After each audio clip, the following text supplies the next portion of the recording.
Bismillahirrahmanirrahim. Alhamdulillahi Rabbil Alamin.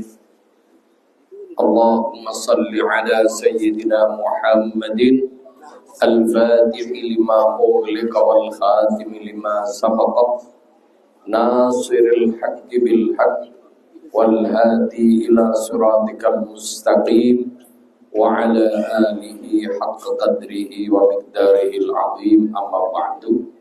Usikum wa nafsi bitaqwallah faqad fazal muttaqun.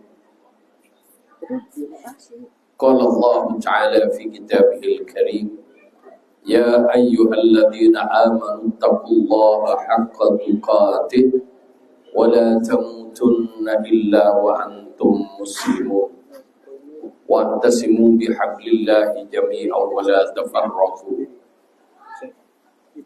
Para ikhwan dan pemirsa streaming Zawiyah Tarbiyah Tijaniyah Jakarta yang dirahmati Allah, alhamdulillah malam ini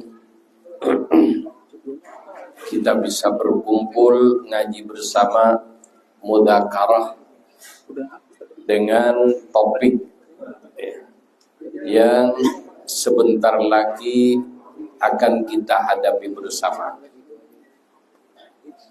yaitu sebentar lagi umat Islam khususnya dan seluruh penduduk Indonesia pada umumnya akan memilih pemimpin. Saya di sini tidak mau berkampanye, akan tetapi akan memberikan panduan atau kisi-kisi bagaimana kita selaku muslim dalam memilih pemimpin. Para ikhwan rahimakumullah, yang perlu kita sadari dulu bahwa demokrasi ini bukan politik Islam. Ya, yang perlu kita sadari dulu, ya, demokrasi bukan politik sesuai dengan Al-Quran dan Sunnah Rasulullah SAW. Tapi inilah yang sudah dipilih oleh para orang tua kita, ya, pendiri bangsa ini, dengan pertimbangan-pertimbangan sehingga memilih demokrasi. Karena anginnya kayak gitu. Jadi semua ini kondisi angin menentukan. Para hadirin, para pemirsa rahimakumullah, kenapa kok saya dibilang mengatakan demokrasi bukan Islam dan tidak sama dengan Islam? Banyak perbedaan. Jadi biar kita tahu, ringkasnya yang pertama, yang namanya satu kesatuan atau negara, apalagi katanya Indonesia negara hukum, kan begitu kan? Ya. Siapa yang bikin hukum di Indonesia? Coba saya tanya. Ada yang ahli? Yang bikin hukum di Indonesia siapa? Ya. Ya, yang membuat hukum di Indonesia adalah rakyat yang diwakilkan kepada DPR. Betul? Sebagai representasi dari rakyat dan mewakili rakyat. Jadi yang bikin hukum manusia. Yang mana namanya manusia tetap punya kepentingan pribadi. Apalagi setelah akhir-akhir ini, ya jelas sekali bahwa yang menonjol dalam produk hukum adalah kepentingan pribadi, terutama pribadi-pribadi yang punya duit. Betul? Sehingga sudah bukan rahasia umum, semua orang pada tahu, ya, walaupun katanya wakil rakyat, kenyataannya maju tak gentar membela yang bayar. Ini sudah jelas kan? Jadi yang membuat hukum dalam demokrasi adalah rakyat. Yang katanya demokrasi itu negara yang berdaulat adalah rakyat. Ya, kedaulatan di tangan rakyat dijalankan bersama oleh rakyat dan untuk kepentingan rakyat. Sehingga kalau sudah menjelang pil semuanya bilang demi rakyat. Setelah selesai sudah duduk rapi di majelis, demi siapa? Ya. Jadi itulah kenyataan. Islam tidak ada yang berhak membuat hukum kecuali Allah Subhanahu wa taala. Ini perbedaannya. Hukum Islam, politik Islam, hukumnya pakai hukum Allah, yaitu Al-Quran dan Sunnah dari Rasulullah Sallallahu Alaihi Wasallam.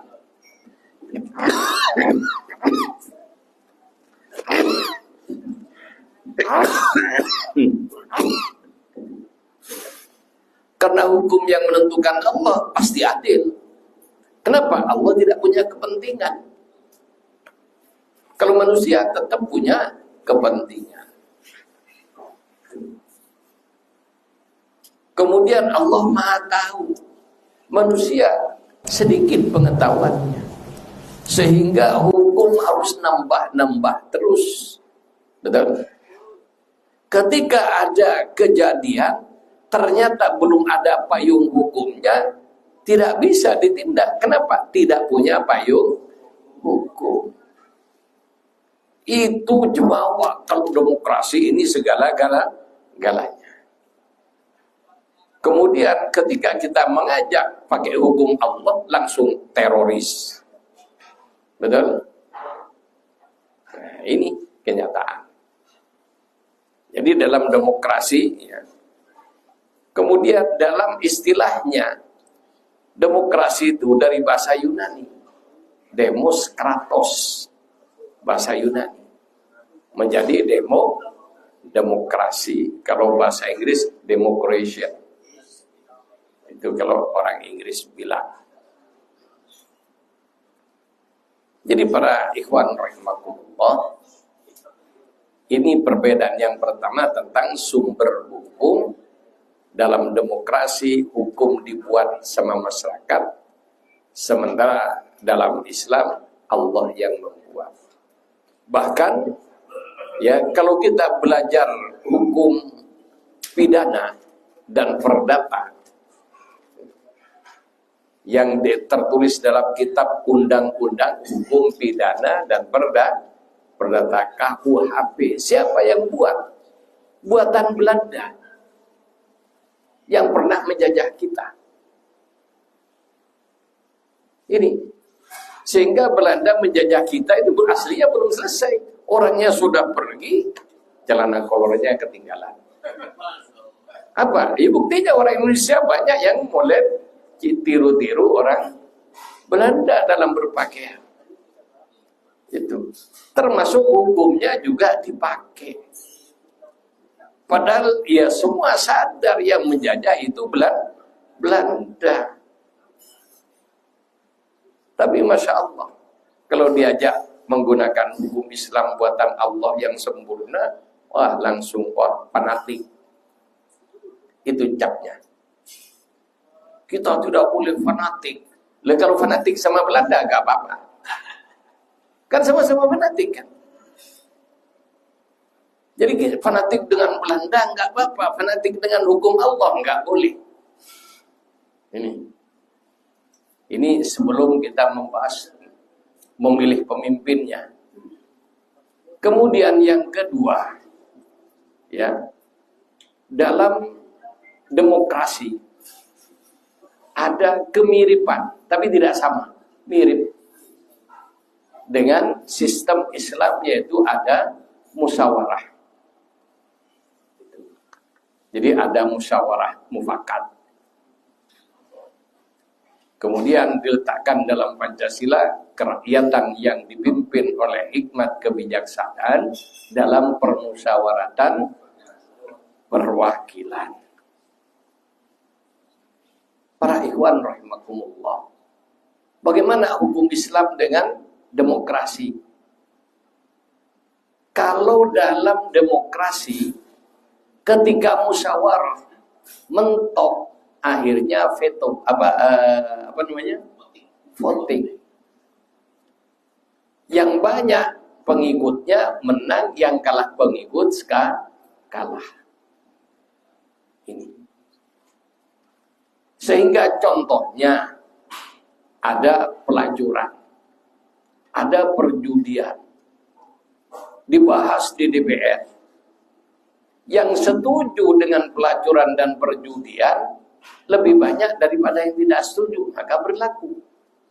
Betul? Contoh yang lain, dulu zamannya Pak Anies Baswedan, Jakarta punya saham di perusahaan bir. Anies bilang, ini tidak perlu, karena bir ini tidak menduduk, tidak mendidik, bikin masakan mabuk. Itu coba, mabuk pendidikan enggak? Membahayakan apa tidak?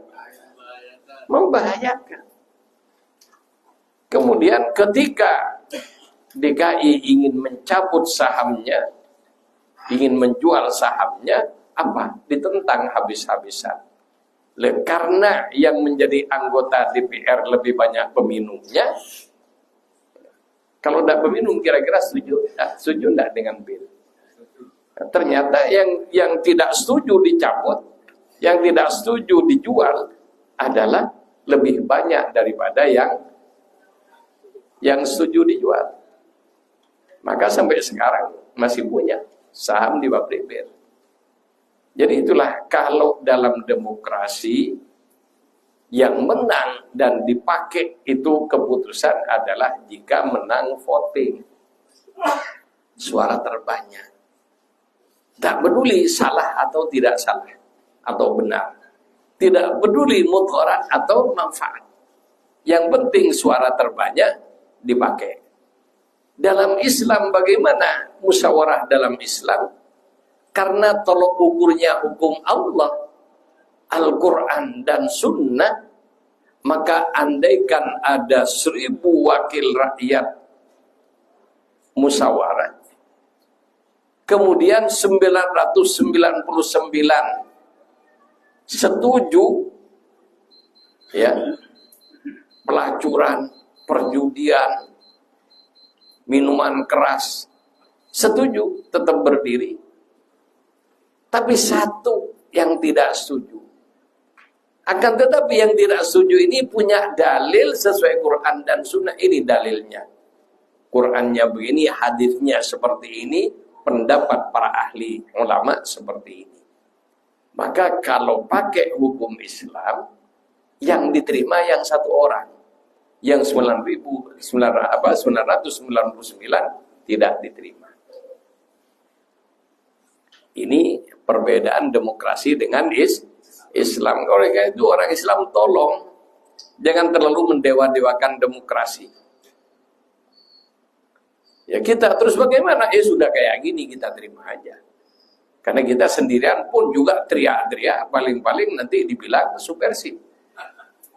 Itu dibilang teroris nanti. Itu. Jadi ini para ikhwan rahimakumullah. Jadi hukumnya Allah Subhanahu wa taala. Cara lain. Kemudian siapa kalau ada memilih pemimpin? Dalam Islam sejak awal, di mana Islam ini dan negara Islam atau daulah Islam yaitu dirintis oleh junjungan kita semua Nabi besar Muhammad sallallahu alaihi wasallam. Nabi perintisnya. Nabi yang mencontohkannya. Itu. Bagaimana cara memilih pemimpin dalam Islam? Inna akramakum indallahi atqakum. Orang paling mulia yang pantas dipilih jadi pemimpin di antara kalian adalah mereka yang paling tinggi ketakwaannya. Sehingga jelas ketika zaman Nabi tidak ada yang berani unjuk gigi di depan Nabi. Setelah itu Sayyidina Abu Bakar As-Siddiq, Sayyidina Umar, Sayyidina Uthman, Sayyidina Ali karramallahu wajhah. Setelah itu maka yang tadinya negara Islam itu berdasarkan Quran dan Sunnah, sejak perpindahan kekuasaan dari Sayyidina Ali ke Muawiyah bin Abi Sufyan, sejak itulah mulai monarki, mulai kekuasaan turun temurun sehingga ada jadi kekhalifahan Bani Umayyah. Kemudian setelah itu Bani Abbasiyah dan seterusnya turun temurun. Itulah kenyataan. Aslinya yaitu yang dipilih pemimpin orang yang terbaik. Cuma setelahnya tidak dipakai. Jadi umat Islam pun juga sejak dulu sudah berkhianat dengan hukum Islam. Jadi yang mengkhianati hukum Islam orang Islam. Sehingga kalau di Indonesia ketika ada orang ngajak taat kepada Allah dan Rasulnya, yang marah-marah orang Islam. Betul? Coba ketika Ahok nyalon, yang marah-marah itu yang mendelik-mendelik, siapa namanya itu? Kalau ngomong matanya, siapa namanya? Itu. Katanya ini mau ada sejarah begini dulu dipilih. Oh ya, di daerah memang daerah Kristen, dikasih pemimpin Kristen ya tidak masalah. Itu. Ya kalau di Irian yang mayoritas, ya sudah, tidak ada masalah. Cuma kalau di Jawa yang mayoritas Islam milih orang bukan orang Islam, lah ini yang masalah. Ya ini para ikhwan rahimakumullah, ya sedikit tentang perbedaan antara demokrasi dan Islam. Terus bagaimana kita sekarang berada di demokrasi? Oleh karena itu umat Islam tidak boleh diam. Kalau tidak tergilas, maka MUI mengatakan haram golput. Itu. Kenapa? Memilih pemimpin ini menyangkut nasib masa depan. Bukan hanya masa depan ekonomi, bukan hanya beras yang mahal, pupuk yang sulit, bukan hanya itu. Ada yang paling penting, masa depan kita jangan sampai komunis bangkit dan nyebar lagi kayak dulu. Dan ini sudah bukan rahasia umum. PKI, anak PKI yang masuk parlemen sudah banyak, dan mereka nulis buku dan terang-terangan saya bangga menjadi anak PKI. PKI masuk parlemen. Kan ngece pada kita kan? Itu. Oleh karena itu ya kalau tidak ingin negeri ini dijajah sama PKI lagi, ya hati-hati. Mana yang PKI mana yang bukan tidak tahu kan? Ya lihat siapa, partai mana yang paling banyak PKI-nya. Jangan dipilih sekali-kali. Hilang. Ya kalau kita masih karena bapaknya, kakeknya dulu, udah. Nanti ya setelah kita mati, ketika kita ditanya, kenapa kamu milih begini? Mbah saya dulu, kakek buyut saya dulu begini. Nah, kalau tidak benar, nanti orang-orang yang dipilih merusak tatanan dan merugikan Islam, maka kita punya amal jariah. Sehingga firman Allah, ittaqullah, ya ayyuhalladzina amanu taqullaha haqqa tuqatih, dengan sebenar-benarnya ketakwaan. Wala tamutunna illa wa antum muslimun. Jangan sampai kamu mati tidak membawa Islam. Lalu bagaimana agar supaya kita Islam dan juga keislaman kita aman? Ini bukan hanya belajar Quran, belajar hadis dan sebagainya, hafal ini, hafal itu. Kemudian umat Islam tidak antipati dengan politik dan mengatakan politik itu najis, politik itu kotor. Sudah tidak usah mikir politik. Akhirnya siapa yang jadi pemimpin, yang jadi wakil-wakil Sontoloyo semua. Setelah bikin undang-undang tidak karu-karuan, baru sadar. Omnibus Law. Setelah keluar undang-undang yang tidak enak bagi buruh, buruhnya teriak-teriak. Pilihan siapa? Mereka yang milih. Ya makanlah itu. Pilihannya sendiri. Itu. Oleh karena itu jangan memilih ini hanya dengan emosional. Kita harus rasional. Ya. Jadi pemilih itu jangan hanya emosional karena mbahnya dulu, kakeknya dulu, pacarnya, mertuanya. Bukan. Ini perkara nasib bangsa. Jelas?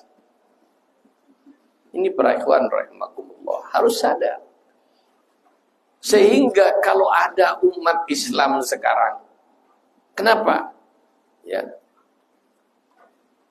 Kondisi sekarang orang sudah pragmatis. Untuk suara harus dibeli, ya kan? Kalau tidak membeli suara sekarang tidak dapat suara. Ketika memang ya harus seperti itu untuk dapat suara agar supaya tidak diambil Sontoloyo itu. Ya umat Islam yang punya uang, kalau dia punya kecakapan dia sendiri harus maju atau memilih siapa yang amanah untuk maju dan didukung bersama, sehingga di DPR punya wakil.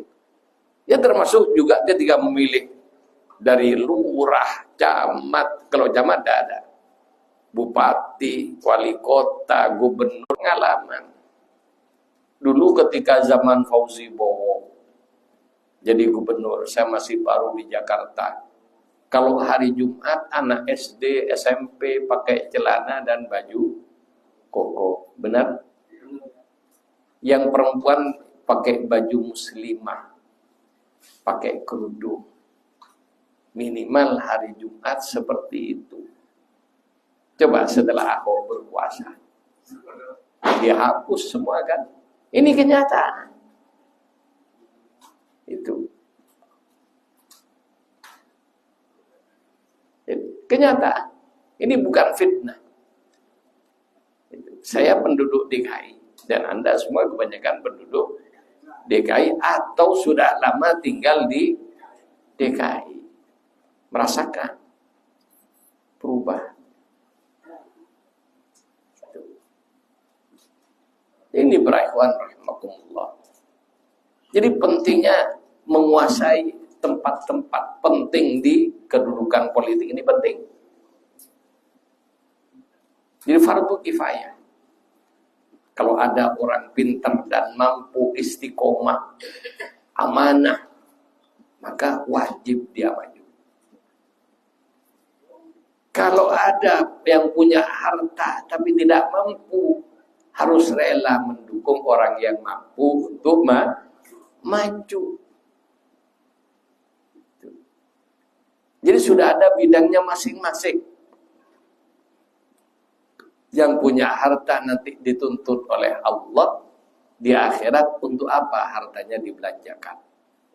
Ya termasuk dalam urusan politik. Tidak bisa umat Islam pas. Kenapa mereka orang-orang di luar Islam kompak mendukung tokoh-tokoh mereka? Itu. Mereka kompak mendukung tokohnya. Umat Islam, oh ini tidak pakai kunut, aduh sampai kiamat tidak selesai, Pak.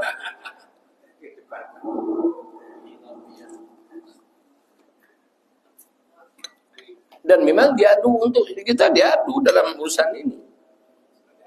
Sehingga di mana-mana sibuk bertengkar urusan kunut dengan tidak kunut, usolli dengan tidak usolli, maulid dengan tidak maulid, tahlilan tidak. Ini tidak selesai-selesai. Kenapa? Memang ada yang ngomporin. Apa? Biar kita sibuk bertengkar sesama Muslim, sehingga kita tidak punya kesempatan mikir politik bernegara. Padahal ini menjadi kunci. Sehingga ketika dikuasai oleh mereka, ya, sejarah membuktikan di era Soekarno, ketika PKI berkuasa, ini yang tua-tua merasakan. Jadi yang pernah hidup sebelum tahun 60-an merasakan. Saya lahir 63, itu pun saya juga sedikit merasakan. Ya, bagaimana abah saya difitnah oleh PKI. Gitu. Jadi itulah. Sehingga yaitu bagaimana kita ke depan. Ayo umat Islam harus sadar. Jangan hanya mikir perbedaan-perbedaan fikih. Ini sebuah keniscayaan. Dan sudah dijelaskan oleh Rasulullah.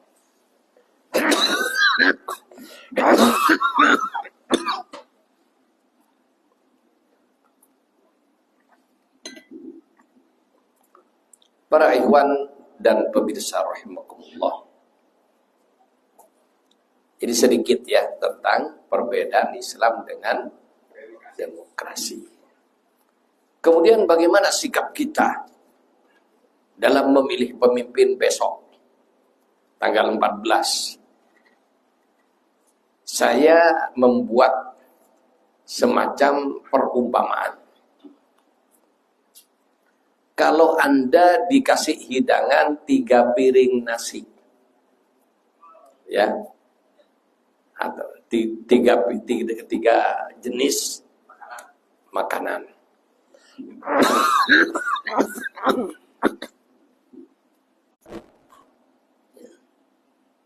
Bagus, seger. Cuma ada sedikit yang basi. Ya, jadi pernah terkontaminasi, sedikit basi. Yang menu kedua, ya ibaratnya nasinya basi, lauknya sudah tidak karu-karuan, sudah bau, sudah keluar set misalnya. Menu ketiga separuh-separuh, nasinya basi, lauknya bagus. Anda pilih yang mana? Ini kita lihat. Kita pakai tolok ukur sholat, ya. Karena memang tidak ada manusia sempurna. Ya. Sehingga ya kemarin kan kita lihat ketika mau pencalonan Anies dicari salahnya, dicari korupsinya, ada ketemu. Sampai Firly-nya sendiri yang kualat. Sekarang sudah ya KPK ditangkap KPK. Kualat. Jeruk makan jeruk. Kan gitu. Pak Muhaiminnya dulu pernah. Ya.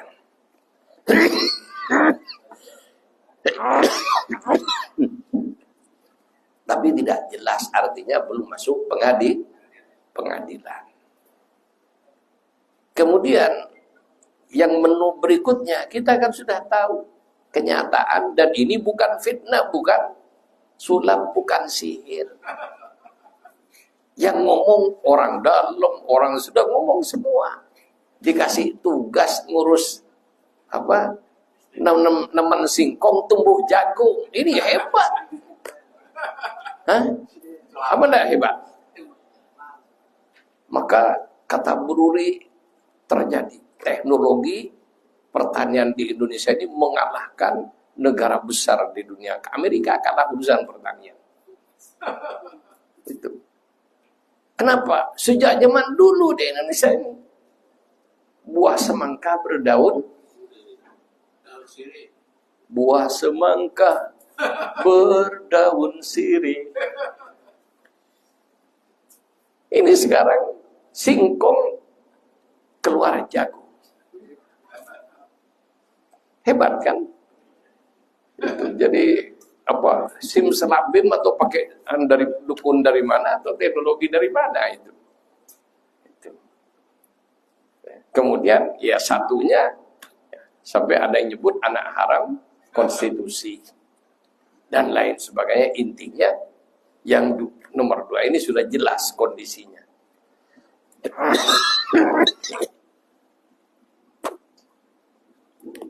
Dan juga umat Islam harus sadar, dulu pernah kita dukung, setelah kalah belum, yang penting dapat jabatan. Ini jadi tidak setia, sehingga dikatakan tidak sabar jadi oposisi. Ini kemudian agamanya, coba kita lihat agamanya. Ya, adiknya sendiri yang bilang lahir dari ibu Katolik. Nah, Kristen Protestan, ibunya meninggal, dia yang memimpin acara dengan acara Kristen Protestan. Agama dia, wallahu a'lam. Karena jelas kan? Selama ini tidak jelas. Ke masjid tidak pernah kelihatan. Tidak ada berita yang menyatakan pernah ke masjid sholat Jumat, tidak pernah. Kalau yang sholat 5 waktu bisa di kamar, oke. Tapi sholat Jumat kan tidak bisa sholat Jumatan di kamar. Itu jelas. Berarti artinya karena selama ini tidak diberitakan, tidak jelas agamanya. Itu. Kemudian yang kedua, wakilnya lebih tidak jelas lagi. Apa agamanya? Istrinya Kristen. Iya kan? Islam yang baik tidak akan milih Kristen. Itu. Ya konon juga si orang tuanya juga tidak jelas juga agamanya, kan gitu. Jadi ini kondisinya. Yang ketiga, bagaimana kalau wakilnya jelas? Ya kalau Pak Mahfud biasa jadi khotib biasa, ngimamin Jumat biasa, ngimamin Idul Fitri, Idul Adha biasa. Ya, dia artinya di bidang sholat dia masuk. Sehingga ya ini yang separuh-separuh. Yang satunya wudu aja salah. Coba dia tidak tampil di adzan kemudian wudu pakai lengan panjang. Kira-kira kalau wudu pakai lengan panjang gimana? Kalau wudunya salah, sah apa tidak sholatnya? Dan orang kalau benar sholat dan ngerti tata cara sholat, wudunya pasti benar. Wong hanya mengginikan baju aja selesai kan? Wong baju seginian, disyuting di TV. Dan sekarang mau apa? Yuk. Sehingga umat Islam kalau kan nanti setelah jadi pemimpin, wakil itu ban serep. Selama ini coba Ki Ma'ruf Amin kerja apa? Tidak jelas. Ya kan, tidak jelas kan kerja apa dia. Tidak ada yang dipublish.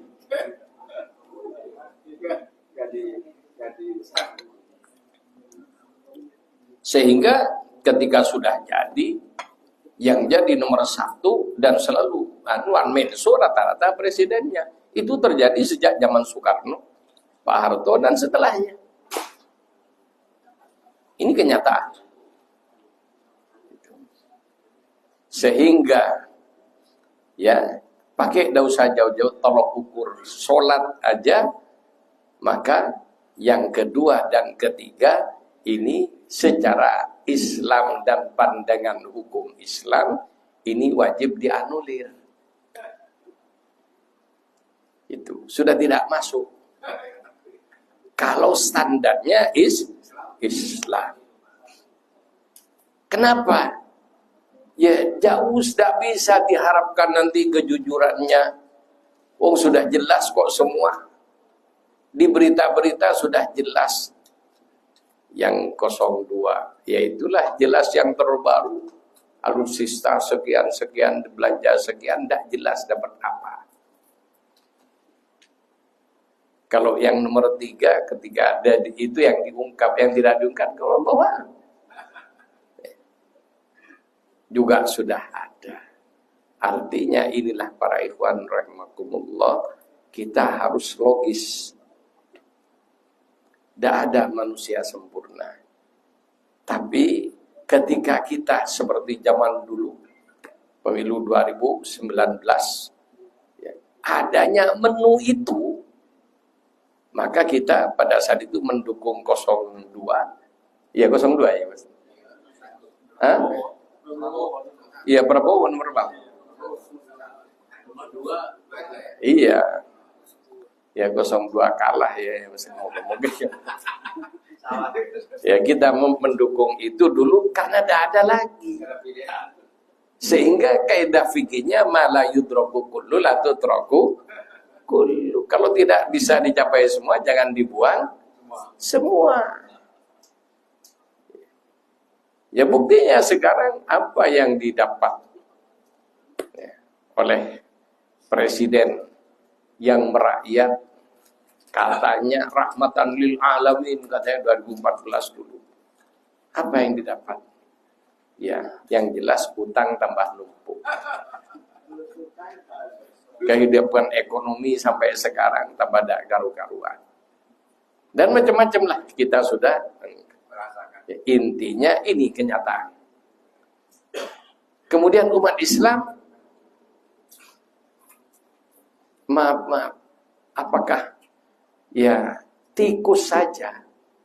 Tikus kalau sudah kejebur tidak akan lewat lagi. Jadi tikus lewat kejebur, lewat lagi di situ dia akan nyingkir ke jalan lain. Lah kita ini manusia, masa sudah bolak-balik kejebur mau kejebur terus? Kekeh lagi. Terus apanya yang diharapkan?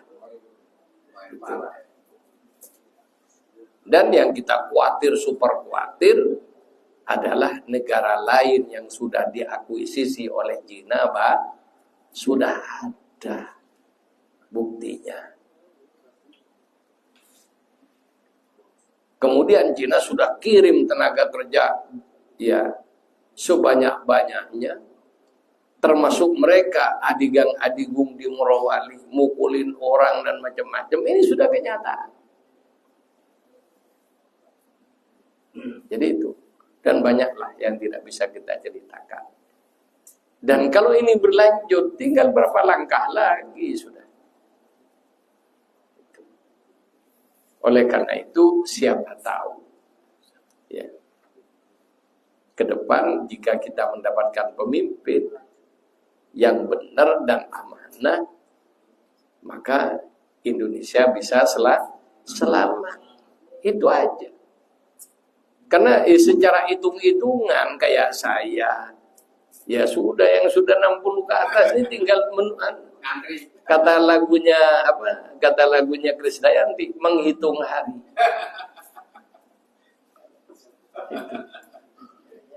Lah yang kita pikir anak cucu kita. Lah kita sekarang sholat masih enak. Coba sekian tahun lagi. Coba lihat roadmap pendidikan. Jadi peta pendidikan sampai 2035 apa? Pendidikan agama sudah dihapus. Apa? Ya menuju ateis kan? Berarti ini PKI programnya kan? Sadar enggak? Sehingga inilah para ikhwan rahimakumullah. Ayo kita mengajak saudara-saudara kita, keluarga kita, jangan sampai yang memilih orang yang salah. Demi pertama agama kita dulu. Karena ini yang akan menyelamatkan kita dunia akhirat. Kalau hanya ya kayak Belanda dulu menjajah Indonesia, Amerika menjajah Indonesia kayak di Papua. Amerika tidak terlalu peduli dengan agama. Yang penting dapat duit. Itu. Tapi yang dijajah Cina di mana-mana parah. Di daerah sekitar Cina sendiri sudah banyak beritanya. Sehingga ketika umat Islam berpuasa di bulan Ramadan, banyak videonya disuruh makan, ditungguin oleh mandornya. Itu. Tidak bisa berpuasa mereka, dipaksa. Bahkan macam-macam lah ceritanya, sudah Anda lihat di Facebook dan macam-macam. Di media massa. Lalu kalau sudah sadar kayak gini, maka yang kita takutkan, wala tamutunna illa wa antum muslimun, jangan sampai kamu mati kecuali kamu membawa iman Islam. Oke, mungkin kita tidak sampai terlalu jauh. Insya Allah nasib kita masih ya akan dimakamkan secara Islam, dibaca la ilaha illallah. Tapi anak kita, oke, anak kita masih, alhamdulillah, cucu kita, ini harus kita pikir. Itu bukan hanya mikir sekarang. Di antara tidak cukup kita muter tasbih. Jadi orang Toriko itu bukan hanya muter tasbih, enggak. Itu sejak zaman Nabi, umat Islam itu aktif berjuang.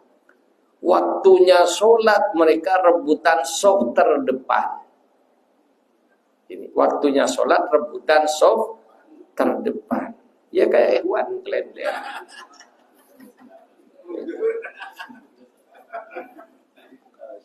Ketika sholat rebutan shaf terdepan. Itu. Kemudian ketika perang mereka pun juga rebutan shaf terdepan. Itu sahabat. Artinya sahabat bukan hanya wiritan, bukan hanya sholat.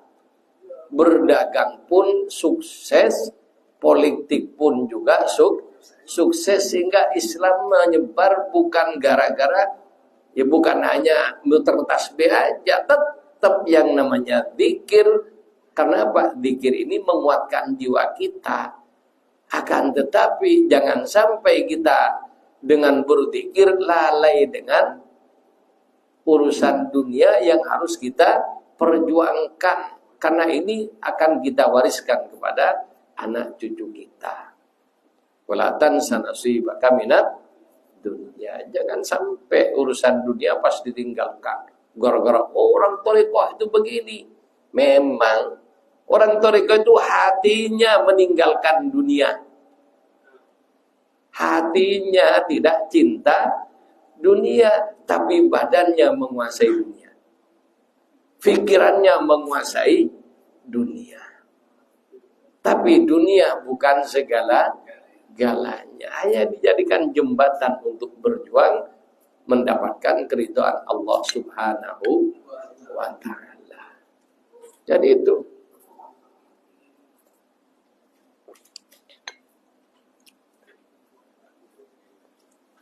Jadi para ikhwan rahimakumullah, hal-hal yang penting juga untuk kita perhatikan. Coba kalau ngaji itu jangan main, Wan. Main HP, mijet orang. Kalau mau mijet di tempat mijet aja sana, jangan ngaji. Coba yang benar. Jadi para ikhwan rahimakumullah, di antaranya juga dalam Islam tidak senang dengan praktek nepotisme. Ya. Jadi Islam tidak membenarkan praktek nepotisme. Sehingga Sayyidina Abu Bakar ketika di akhir hidupnya tidak merekomendasikan anaknya jadi khalifah. Sayyidina Umar di akhir hidupnya tidak merekomendasikan anaknya jadi khalifah. Ini para pemimpin-pemimpin setelah Rasulullah kayak gitu. Ketika jadi pemimpin tidak ada kesombongan, yang ada pengabdian, yang ada kesadaran, sehingga dalam sejarah ada gubernur bajunya hanya 1 lembar, tidak lebih. Sehingga apa yang terjadi pada hari-hari tertentu dia selalu terlambat datang ke kantor. Kenapa? Bajunya masih dicuci, nunggu kering baru berangkat ke kantor. Kenapa? 1 bajunya. Itu. Gubernur ini punya kelemahan apa? Sering pingsan. Lagi jalan di pinggir jalan pingsan. Untung zaman dulu udah ada kebut-kebutan kayak sekarang. Ini jalan dari kantor ke rumahnya, kadang-kadang dari rumahnya ke kantor, menjelang sampai kantor pingsan di jalan. Ini. Kemudian yang satu lagi, kalau malam tidak mau diganggu. Kan ada kalau lagi kampanye, sampaikan aspirasi walaupun malam hari, ya kan? Ketuk pintu, hubungi, begitu dihubungin jam 9 sudah dimatiin HP-nya.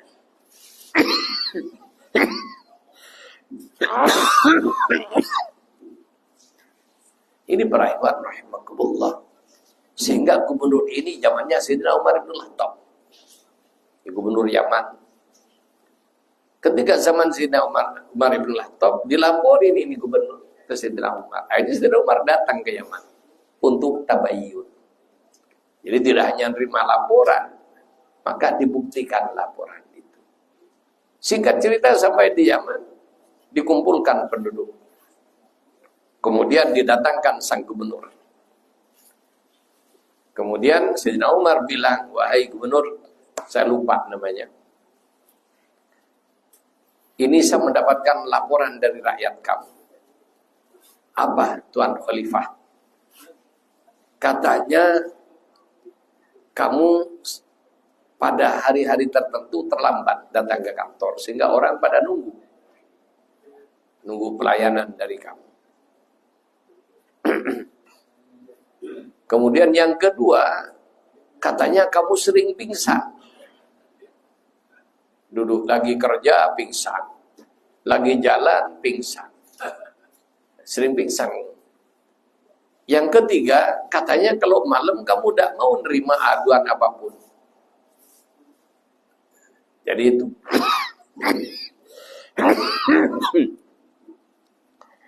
Jadi ini 3 aduan dari masyarakat tentang kamu.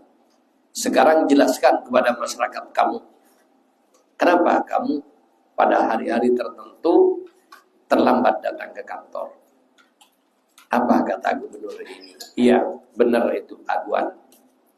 Saya pada hari-hari tertentu selalu terlambat karena saya masih nyuci baju.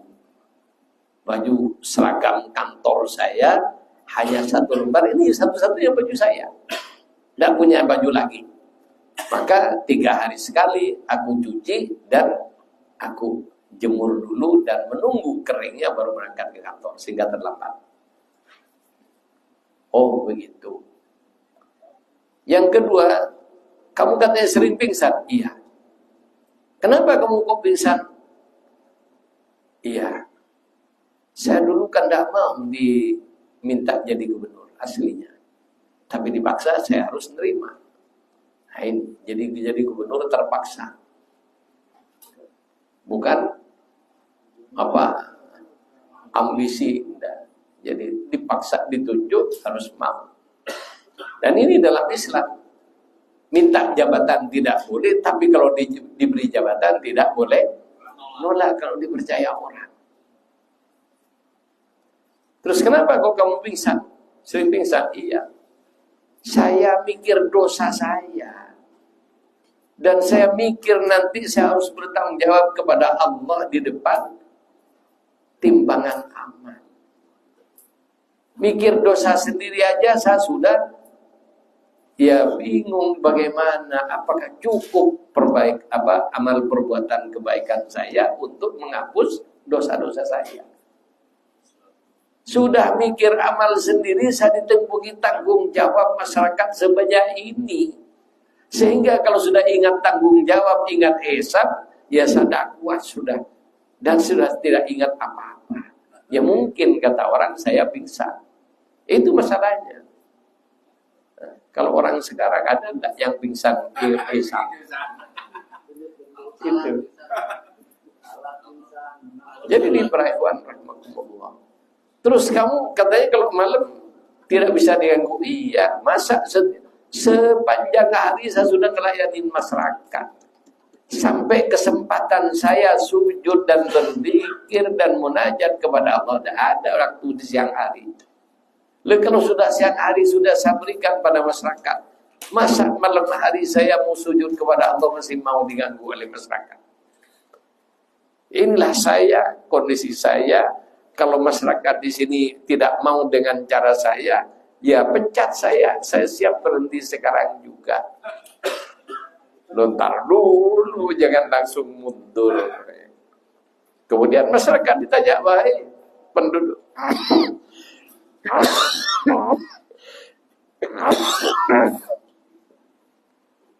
ini jawaban dari pemimpin kalian. Apakah kalian mau menuntut dia berhenti? Akhirnya nangis semua.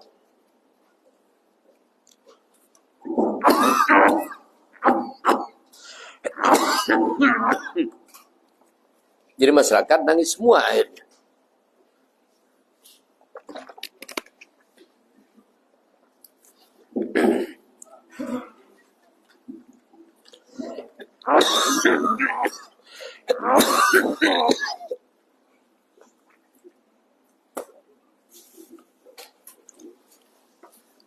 Jadi para ikhwan rahimakumullah,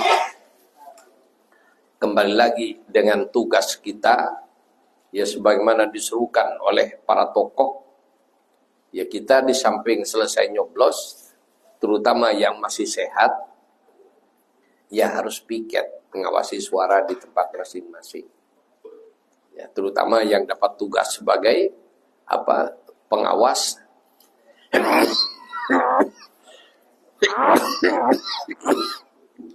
Apa namanya? Pengawas ya.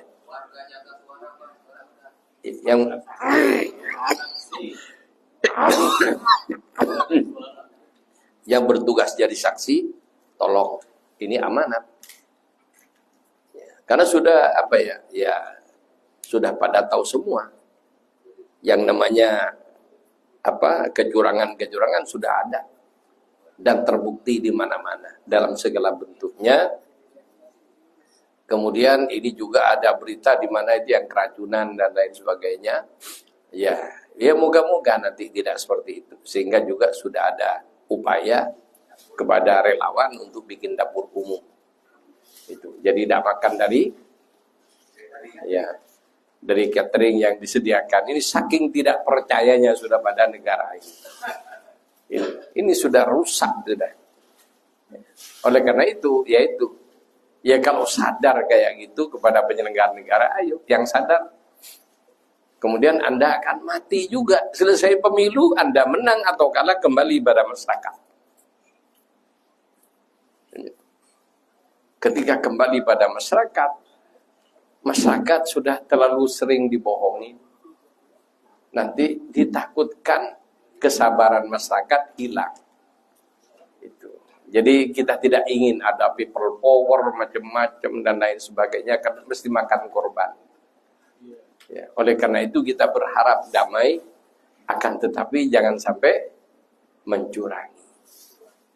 Dan kita harus siap menjaga suara kita. Karena ini menentukan nasib masa depan kita. Karena bisa kita bayangin. Ya. Ya misalnya ini kita rasional aja. Ya. Kayak yang nomor 2, sudah tua. Kalau bicara, kalau zaman dulu cerdas. Orangnya cerdas, tegas. Iya kan? Nah, dulu. Ya. Ya. Tapi manusia kan punya kekurangan. Jalan sudah tidak benar. Sudah pernah stroke 2 kali. Ini untuk 5 tahun bukan waktu sebentar. Sehingga kalau sampai stroke lagi, bisa wassalam. Kan gitu. Ya, kalau yang maju asam sulfat, tidak kebayang. Karena apa? Ya saya yang sudah, ya walaupun skala yang kecil saya ikut pertemuan di internasional. Begitu ketemu tokoh-tokoh, saya yang sarjana dan orang nganggap saya ini ya anulah punya ilmu lah walaupun dikit. Begitu sudah kumpul dengan tokoh-tokoh yang sudah bersifat internasional, ya minder. Apalagi di antara mereka sampai menguasai sekian bahasa, ada yang 6 bahasa, ada ini dan lain sebagainya. Ya, saya baru berapa bahasa Indonesia. Ya, tapi yang aktif baru 3 bahasa Inggris dengan bahasa Arab. Itu saya ya mikir ketika sudah waktunya naik panggung memberikan penjelasan dan waktunya sempit. Paling banyak 10 menit kalau pertemuan-pertemuan kayak gitu. Udah ada dikasih 2 jam kayak ini, dah ada. 10 menit kadang-kadang tidak sampai. Itu. Sehingga kita harus bisa ngatur materi singkat, padat. Itu. Kenapa? Yang lain banyak yang ngantri. Makanya kita harus benar-benar ya smart. Ya, smart secara keilmuan, smart dalam banyak ide-ide. Tidak cukup pinter, harus kreatif dan lain sebagainya. Dan juga bagaimana kita mengkomunikasikan ide-ide kita dengan pihak lawan. Ini kalau pasalnya debat pagi nih, aduh. Nanti di forum PBB mau kayak gitu. Ya, enggak kebayang. Kenapa? Terus terang aja. Saya waktu Bu Mega kepilih itu aja. Kan waktu Gus Dur, waktu itu Gus Dur. Maaf di luar saya jadi teman-teman. Ya bahasanya tidak enak lah. Masa sekian juta orang Indonesia itu. Tambah lagi setelah itu Bu Mega yang naik. Apa? Aduh, saya dibully mati-matian setiap hari. Itu. Di Indonesia ada orang laki-laki ya. Itu. Gara-gara punya presiden perempuan. Itu. Masa berapa penduduk Indonesia? Yunus, kamu suka Indonesia berapa penduduk Indonesia? Waktu itu hampir 100 juta, hampir 200 juta waktu itu kan. Tidak ada laki-laki. Itu. Leandaikan ya perempuan, tapi kelihatan ilmunya kelihatan ini kayak Margaret Thatcher misalnya. Kayak Hillary Clinton kan enak walaupun perempuan Masya Allah tapi kita datang ke Aceh nangis, aduh presiden nangis apa-apaan itu masa mau jadi tontonan nggak gitu kita gitu. Ya kalau Anda di sini tidak pernah keluar negeri enak aja, tapi yang pernah keluar jadi guyonan. Indonesia ini di luar gara-gara kayak gitu.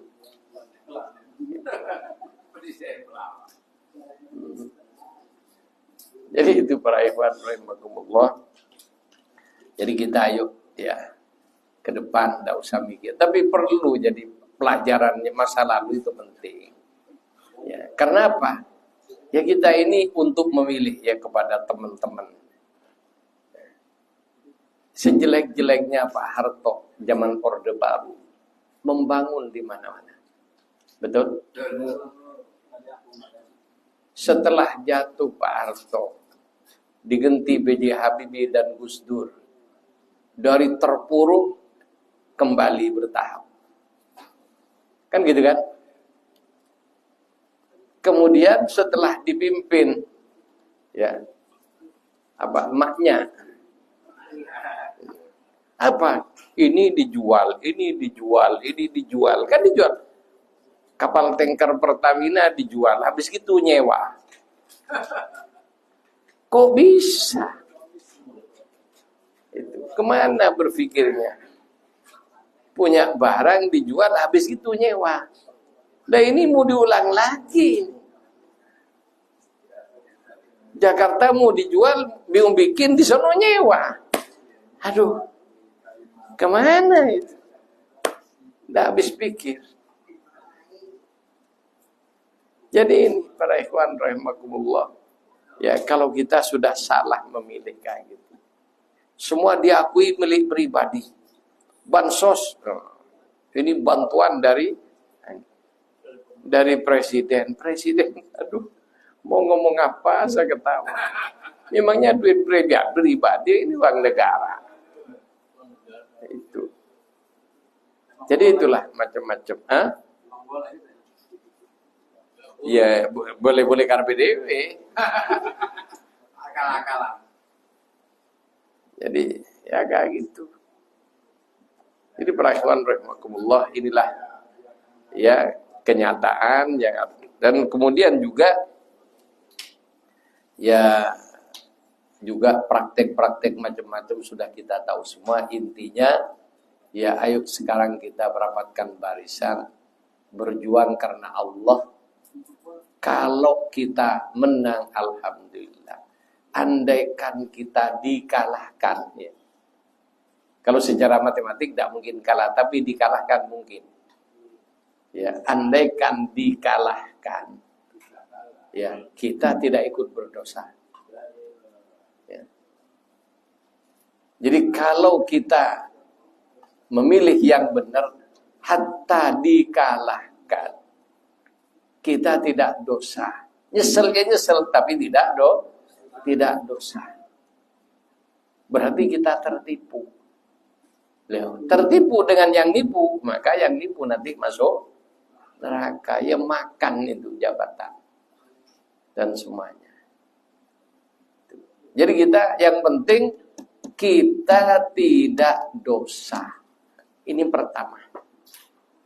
Maka kita berbuat yang benar. Perkara dikalahkan itu urusan permainan. Karena kalau tidak begitu bukan Indonesia. Makanya lagunya itulah Indonesia. Pret. Coba kayak gitu, ngitungnya sudah gitu. Dan ini sudah mulai zaman dulu kayak gitu. Karena Pak masyarakatnya juga dikasih duit dikit udah maju tak gentar bela yang bayar. Jadi dari masyarakatnya juga kembali kepada personal.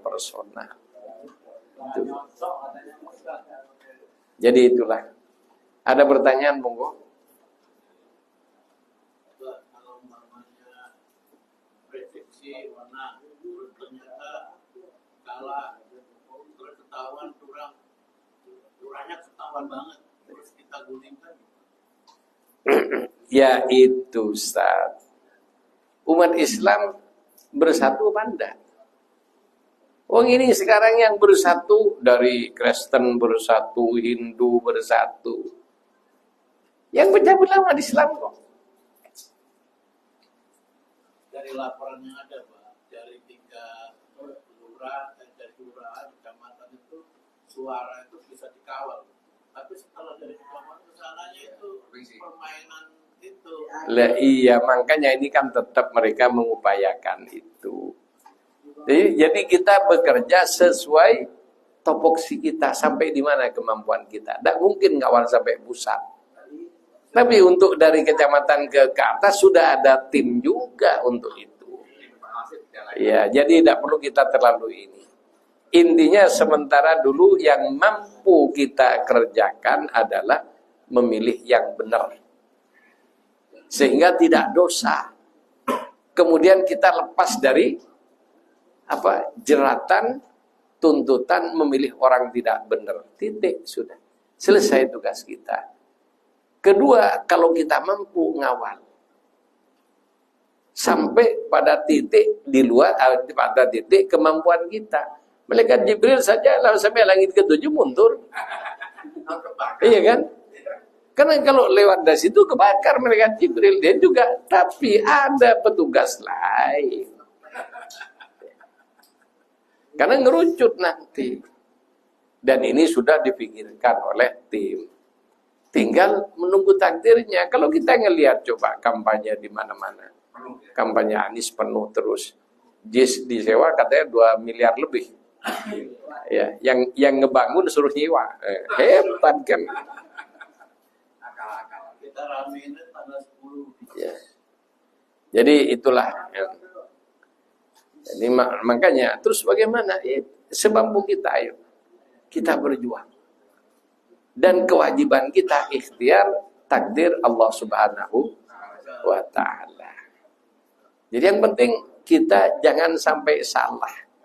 Jangan sampai salah. Contohnya di Palestina.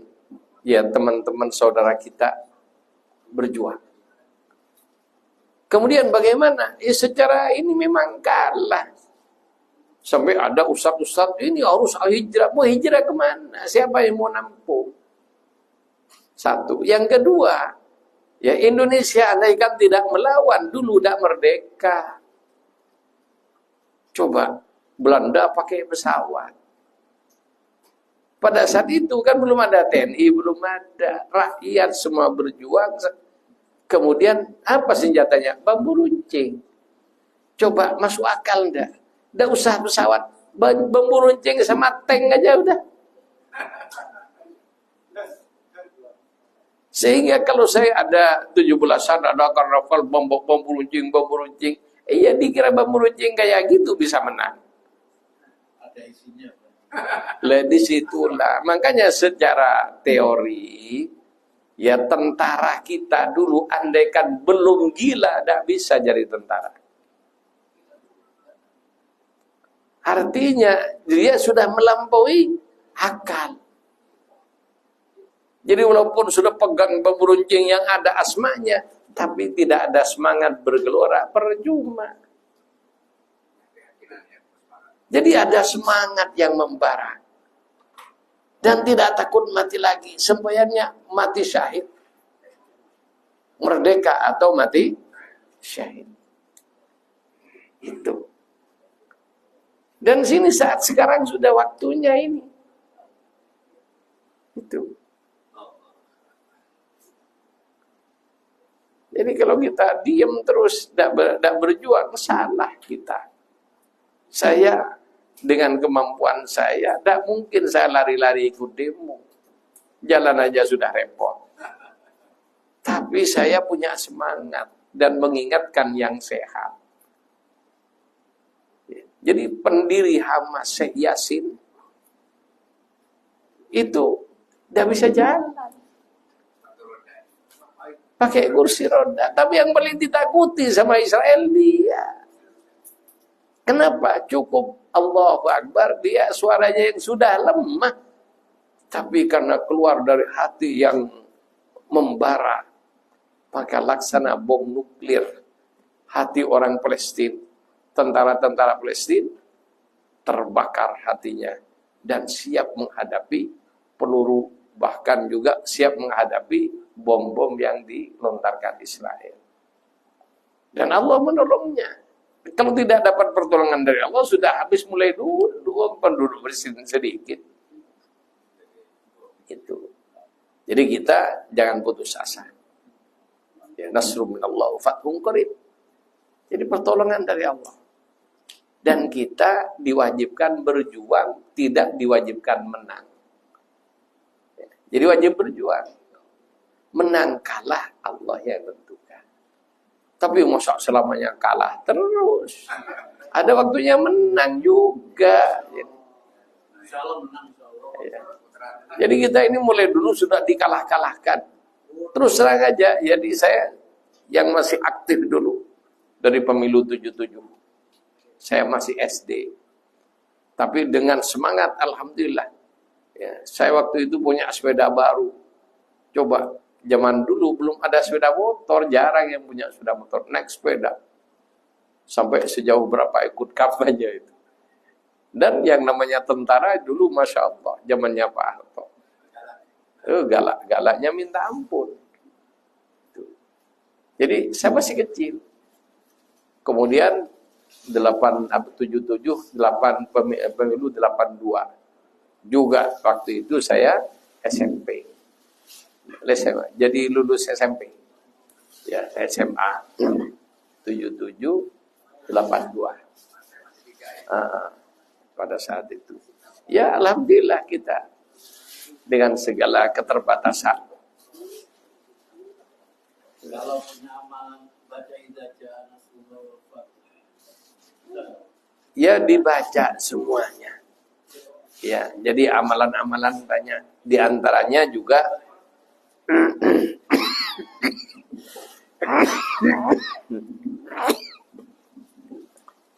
di antara bacaan asror dari Quran menghadapi musuh adalah surat Al-Fil.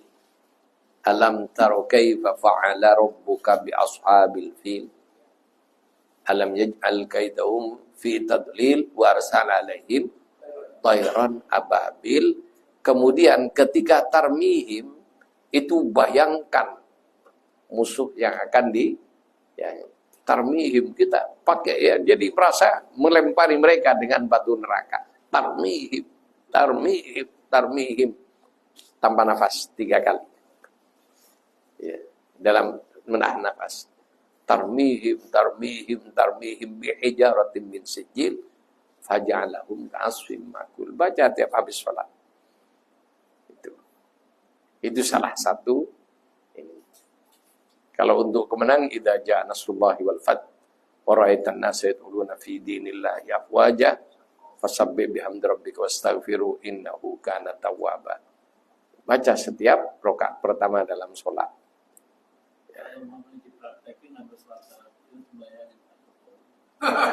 Iya, silahkan yang mau.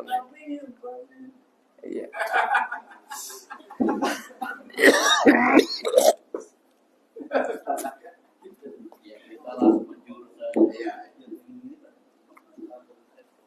Jadi intinya kayak gitu, silahkan mau dibaca. Tapi kita punya Salatul Fatih, sudah baca Salatul Fatih. Ya, di mana Salatul Fatih itu kelebihannya daripada Asma adalah kalau pakai selawat kita diberi kemenangan oleh Allah tanpa ujian berat. Ya. Jadi ibaratkan film, filmnya landai. Tapi kalau pakai Asma melalui proses ini, ya berdarah-darah. Tapi ya kan kelihatan gitu. Itu kalau pakai Asma. Ya, sudah baca selawat yang banyak aja, lebih aman dan lebih lembut. Ada lagi pertanyaannya? Ya.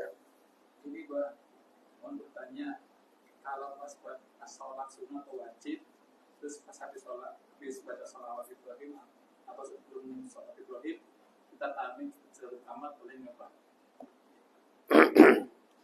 Oh, Bapak. Intinya baca sholawat.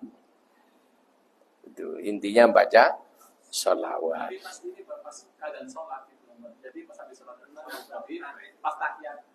Lah iya, kan intinya tahiyat itu ya setelah tahiyat baca syahadat kan. Setelah itu sholawat. Jadi sholawat apa saja boleh. Itu.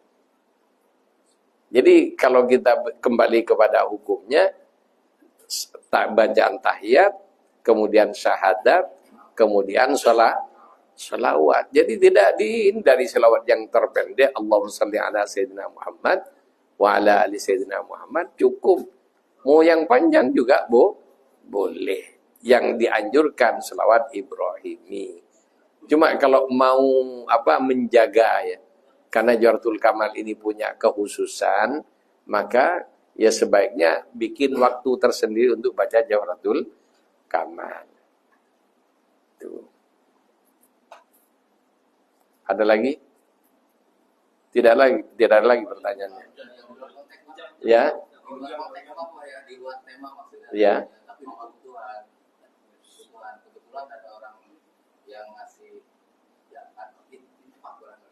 Iya.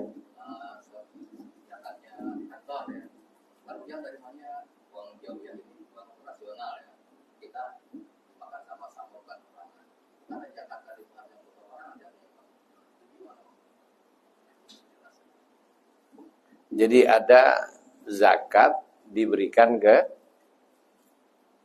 kita sebagai donasi. Ya karena juga ada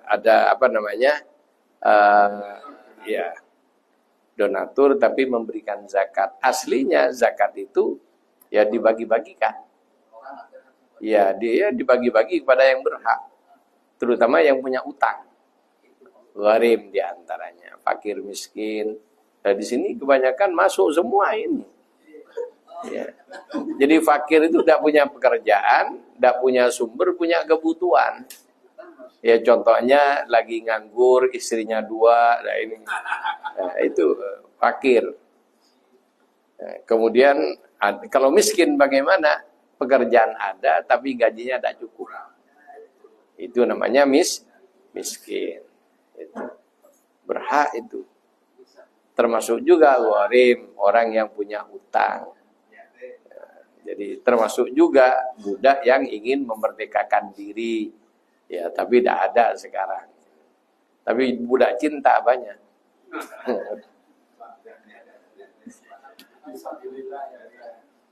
Ya fisabilillah, ya jadi orang yang ya perjalanan ya. Semuanya ada. Itu jadi zakat seperti itu pembagiannya. Ya. Kalau dia zakat digunakan pas untuk masjid, untuk apa, aslinya tidak boleh. Karena bukan tidak berhak. Ya harus dibagi-bagi. Ya kalau ada ya gimana lagi? Kecuali misalnya ya ini ada zakat sekian dikasihkan ke zawiyah. Ini mau kita bagi sama ikhwan. Gimana kalau ini ya diberikan ke zawiyah untuk operasional. Ikhwan setuju, udah apa-apa. Tapi ada yang tidak setuju, udah saya lagi butuh Pak. Dikasihkan, itu haknya juga kan gitu.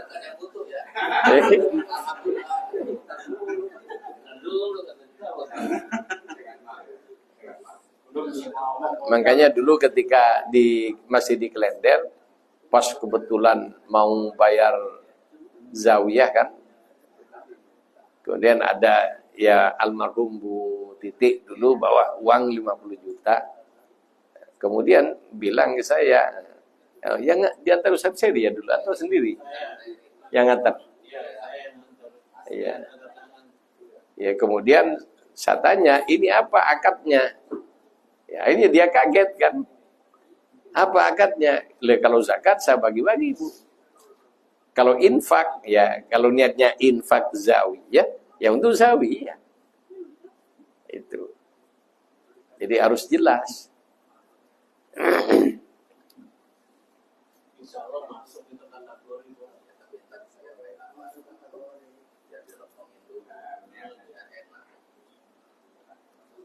Karena kalau memang zakat kan juga orang tidak tahu Pak. Ya orang yang punya uang tidak tahu bedanya zakat, infak tidak tahu. Dan demi ini Ustaz. Jadi kita harus jelasin ya seperti kita dengan Bu Titik dulu kan kaget dia kan. Selama ini membagi-bagi uang ini intinya dia bagi-bagi. Kemudian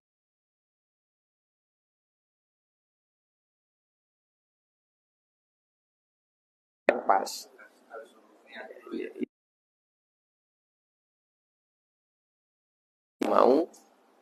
Mau jujur dan juga mau ingin dapat yang berkah.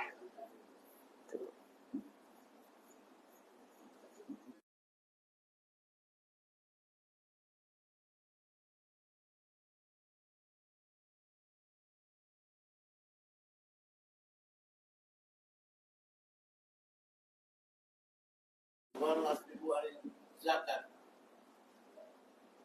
Ya, sebenarnya zakat itu kan setahun sekali, Ustaz. Kan ada yang untuk supaya Iya. itu per bulan Langsung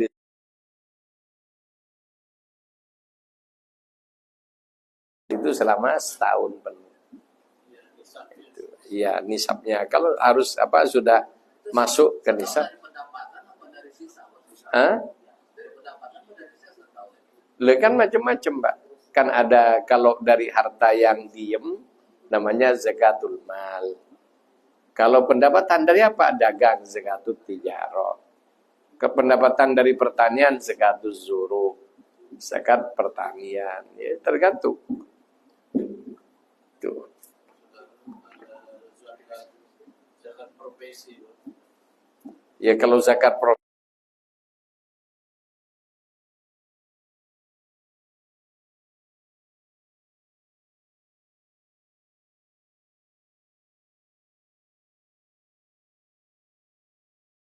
sekian harus nunggu 3 bulan, 4 bulan baru dapat. Ya, sehingga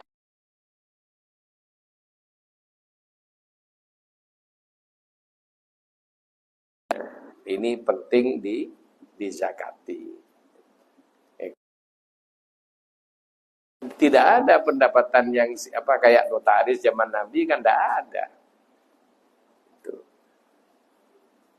Sehingga tidak punya nilai. Ada lagi pertanyaannya? Dari apakah membatalkan diri taat wajibah atau lazim sambil baca, ambil balas chat? Ambil balas chatting. Ya. Jadi ya gimana kita wiritan sambil chattingan? Ya tidak wiritan ya chattingan. Dan chattingan itu hakikatnya akan berbicara. Sehingga wirid ini tidak boleh diselingi dengan bicara. Ya. Chattingan itu berbicara dengan tulisan. Ya tidak boleh. Yang jelas coba selama nulis kan hilang konsentrasinya. Apalagi dapat chatting dari pacarnya. Minta pertanggungjawaban. Ada lagi? Kalau ini Pak, ini belum Pak Haji, ini belum. Pak melanjutkan pertanyaan tadi, kan kalau cak itu biasa tahunan. Iya. Karena saking takutnya, setiap kali ada pendapatan itu Langsung dizakati. Iya, tidak apa-apa. Iya, niatnya zakat sudah sehingga 1 tahun sudah selesai. Ya tidak apa-apa, biar tidak pening-pening hitung setahun kan. Iya. Ya kalau sudah gede biasanya sayang kan gitu. Iya. Tapi karena takutnya setiap kali ada pendapatan atau dari apa seperti tadi yang bilang gitu. Masyarakat termasuk apa gitu ya. Nah kalau punya ada orang yang sewa, kasihan Pak. Jadi langsung dicatatin. Ya tidak apa-apa agar supaya lebih gampang ngitungnya. Lagi Ustaz, gimana?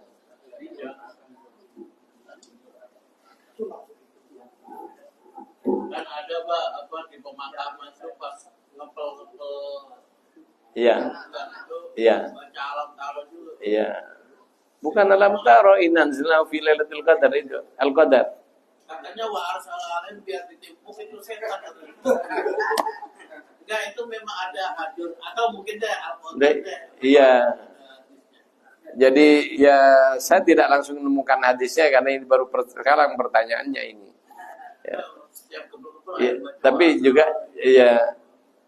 Jadi kalau pas niat melempar setan ini, cuma kalau membaca Al-Qadar ya agar supaya meneguhkan ruhnya mayat itu ketika ditanya oleh malaikat. Itu. Ada juga bosan nyimak sambil ngurung sambil melempar tanah baca Al-Qadar 3 kali untuk katanya untuk itu biar mudah menjawab pertanyaan ternak ya. Iya, yaitu di antara ikhtiar. Lagi Pak, masalah zakat kayak tadi. Jadi contohnya punya emas 1 kilo, terus di zakatin tahun ini. Iya. Nah, apakah tahun depannya yang sekali? Enggak, sekali cukup. Ya. Memang ada. Jadi kalau emas yang emas diem tidak digunakan untuk ini. Kalau emas yang dipakai enggak. Tapi kan emas dipakai tidak mungkin 1 kilo kan.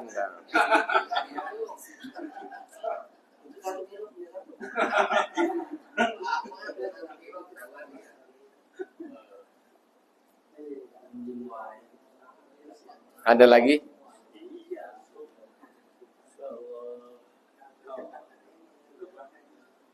Ya kalau ada emas banyak bawa aja ke zawiyah. Ini kan zawiyah butuh karena kalau ada di rumah itu disimpan ya ada pahalanya nanti. Adanya pahlawan.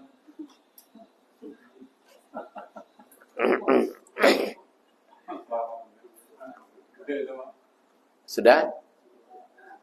Tidak ada lagi pertanyaan? Cukup? Baik, para ikhwan rahimakumullah. Jangan lupa ya, saya ulang ya, memilih pemimpin yang benar hukumnya fardu kifayah aslinya. Ya. Sehingga tapi ini dalam partisipasi menjadi pemimpin. Sudah ada orang yang punya kapasitas tampil, yang lain tidak dosa. Gitu. Tapi dalam mendukung ini penting. Menurut saya fardu ain mendukung pemimpin yang baik. Kenapa? Ketika kita satu suara ternyata orang tersebut kalah gara-gara satu suara, maka orang yang golput berdosa. Orang baik kalau kalah gara-gara golputnya orang Islam ya berdosa yang golput. Sehingga nanti apalagi pas tidak benar.